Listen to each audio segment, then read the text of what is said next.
இன்றைக்கி மண்டே ஹஸ்பண்டோட lunch பாக்ஸ்க்கும் morning பிரேக்ஃபாஸ்ட்க்கும் என்ன பண்ணியிருக்கேன்னு பார்க்கலாமா. ஃபஸ்ட்டு சூப்பராக ஒரு இஞ்சி டீ போட்டு குடிச்சிட்டு வேலையை ஸ்டார்ட் பண்ணிட்டேன். நேற்றுக்கே கீரை வாங்கி வச்சுருந்தேன், ஆனால் கிள்றதுக்கு மறந்துட்டு தூங்கியாச்சு.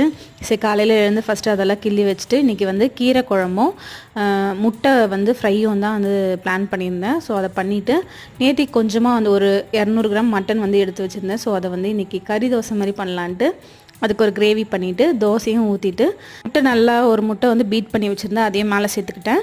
அப்புறம் கறி பீஸ் மட்டும் எடுத்து அதை சின்ன சின்னதாக கட் பண்ணி மேலே சேர்த்துக்கிட்டு கொஞ்சமாக அந்த கிரேவியும் ஆட் பண்ணிக்கிட்டேன். பெப்பர் தூள் சேர்க்கலாம், ஆனால் நான் ஆல்ரெடி கிரேவியில் கொஞ்சம் காரம் அதிகமாக போட்டதுனால நான் பெப்பர் தூள் ஆட் பண்ணல. சூப்பராகவே இருந்தது இந்த கறி தோசை.